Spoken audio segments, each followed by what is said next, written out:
pessoal, tudo bem? Na nossa aula de hoje, nós vamos conhecer um pouco sobre o realismo, o naturalismo e o parnasianismo, que são movimentos que fazem parte da nossa literatura e que marcaram a nossa história. O realismo e o naturalismo, eles foram produções artísticas, literárias, em forma de prosa. Já o parnasianismo foi em forma de poesia. Foram três estilos literários que produziram durante o mesmo tempo. A partir de 1881, quando Machado de Assis publica o romance Memórias Póstumas de Brás Cubas, ele inicia o realismo. No mesmo ano, o escritor Aloysio Azevedo publica O Mulato e daí inicia o naturalismo. Esses escritores produziram romances a partir dessas características que nós vamos passar a conhecer agora, como também influenciados sobre o contexto histórico no qual eles viviam e as teorias filosóficas e científicas, que muito influenciou todas as artes. Então, esses movimentos literários que foram contemporâneos e marcaram a nossa história, com obras que até hoje nos fascinam, marcaram tanto a nossa literatura, não é, como eu disse, como também todas as outras linguagens artísticas, seja as artes plásticas, a música, o teatro, todas as influências desse tempo. Como característica desses movimentos literários, nós temos o combate aos exageros sentimentais dos românticos, que foi a escola que antecedeu esses estilos. Nós lembramos que os românticos eles eram subjetivos, o mundo dele, não é? O eu, o mundo dele, o que eles sentiam, o que pensavam, o que queriam era o principal. A partir de agora, a partir desse momento do realismo, isso não vai ser mostrado.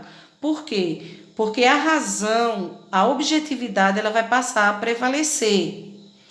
Então, são romances em que a observação, a análise e pesquisa da realidade, uma narrativa lenta e uma mulher realista passam a serem abordados nesse momento.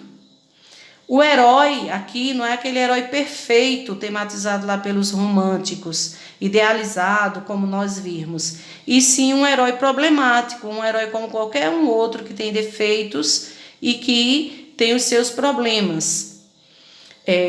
Descrições é uma característica bem importante desses movimentos, as descrições, a razão e a análise que vai ser feita das personagens.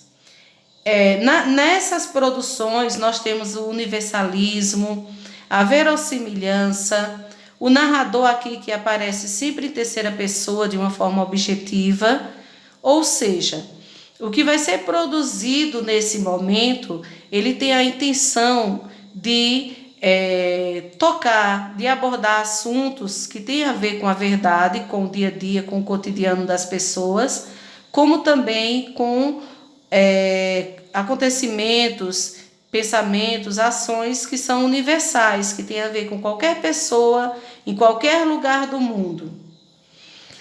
Esses estilos literários, eles nascem de um contexto em que vivíamos a Revolução Industrial. Com essa Revolução Industrial, o surgimento de vários problemas com as grandes metrópoles, também o progresso científico colaborando muito para que as pessoas se apoiem, para que as pessoas vivam mais as teorias científicas. Ainda o êxodo rural, com esse surgimento das grandes cidades, das grandes metrópoles, o êxodo, as pessoas saindo do interior e formando as grandes metrópoles.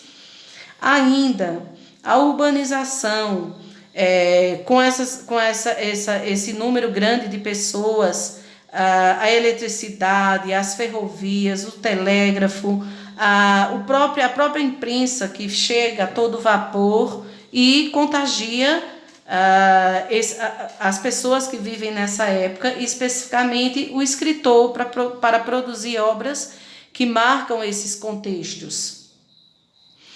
Dentre todas esse contexto social e essas influências, nós temos também o surgimento das novas teorias filosóficas e científicas, como o determinismo, que deixa bem marcado a raça e o meio, né?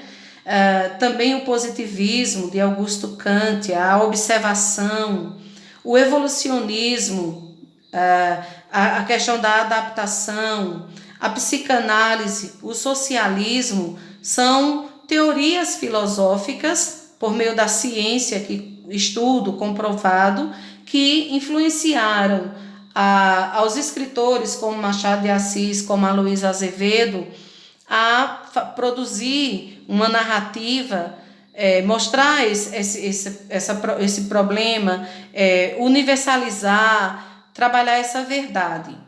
Isso na prosa. No parnasianismo, que nós vamos ver em outro momento, nós tivemos grandes expressões na poesia, uma poesia também descritiva, também com base nesse contexto social e muitas dessas características, mas que nós tivemos grandes poetas como Alberto de Oliveira, Olavo Bilac, Raimundo Corrêa, mas foi Teófilo Dias com a obra Fanfarras que inicia o parnasianismo no Brasil. Pois é, gente, esse aqui é um pouco, né,